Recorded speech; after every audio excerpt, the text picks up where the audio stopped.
I've got a question for you. When was the last time you felt hungry and didn't immediately judge yourself for it?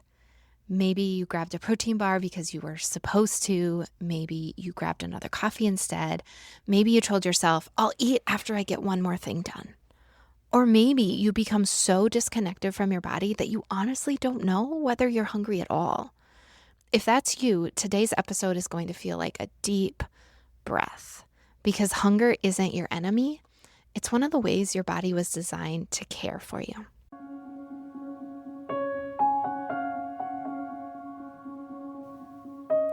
Hello, my friends. Welcome back to Body and Belonging, where we break free from food guilt, calm down the food noise, and rediscover joy at the table.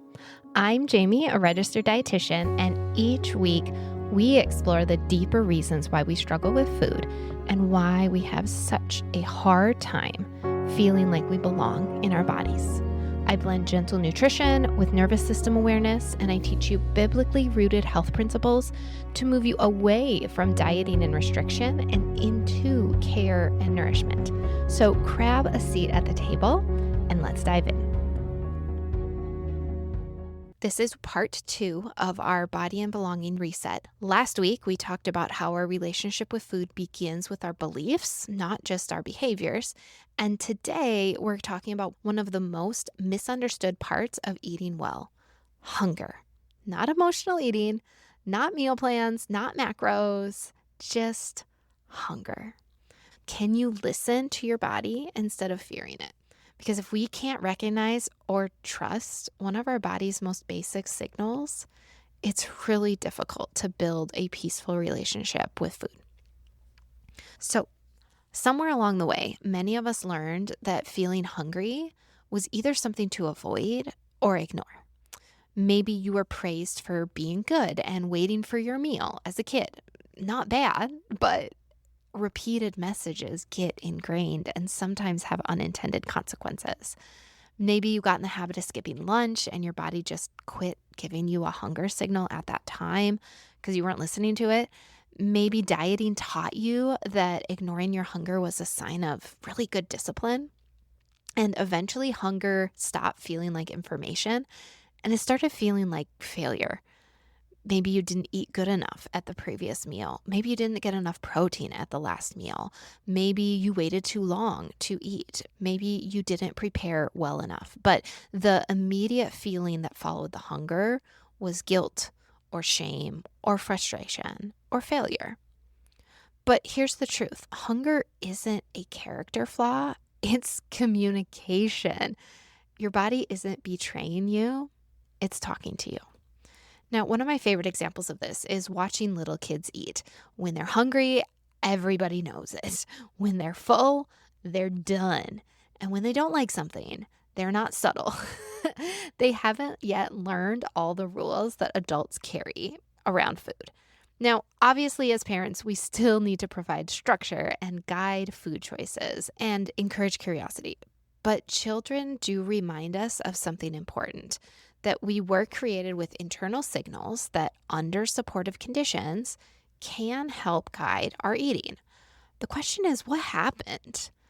For many, dieting, busy schedules, stress, food rules, and shame slowly taught you to ignore those signals. You stop listening, and your body gets quieter when you quit listening.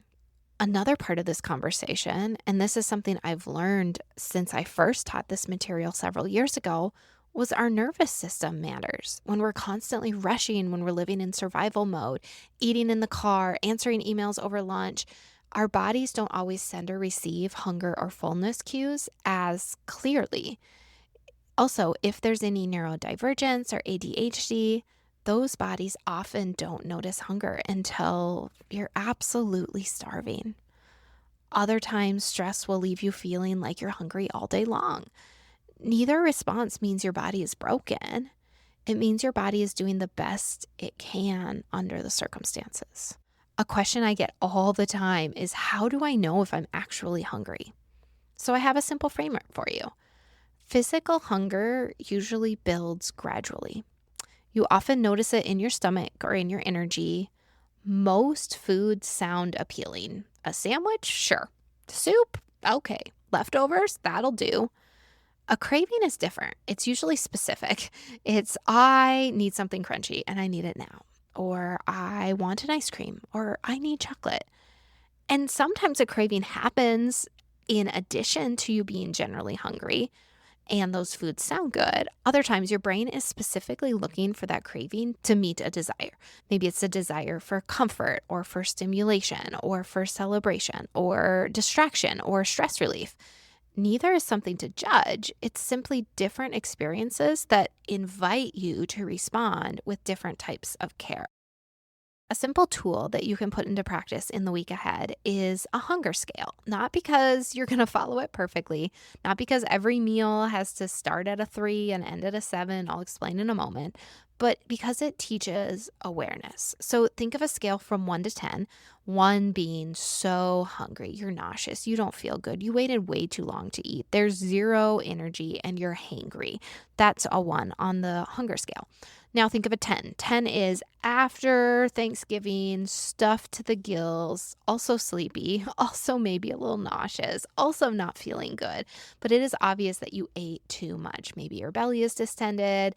Maybe you're feeling some heartburn. These are cues that your body gives you that you ate too much. So that's the hunger scale. And it's a very simple tool that you can use for awareness of where am I at right now on the scale. Maybe you're ravenous. Maybe you're pleasantly satisfied.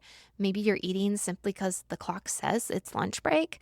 There's no grade. It's just a tool for curiosity. And curiosity is always more helpful than criticism.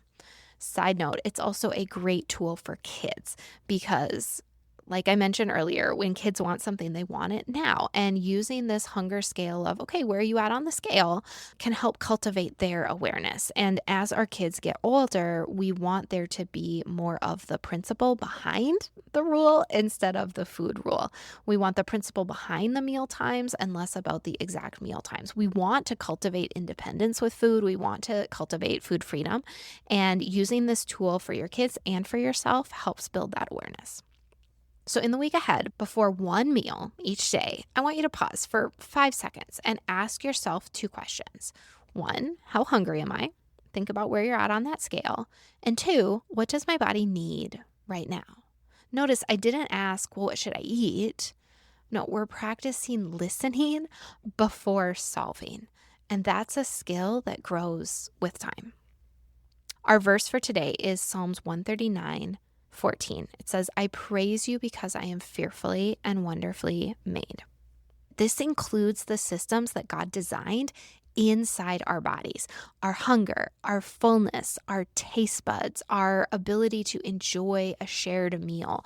These aren't obstacles to overcome. They're gifts to steward with wisdom. And as we learn to pay attention instead of constantly fighting our bodies, we're practicing something actually deeply biblical, stewardship rooted in trust instead of fear. So today's episode wasn't about eating perfectly. It was about learning to pay attention.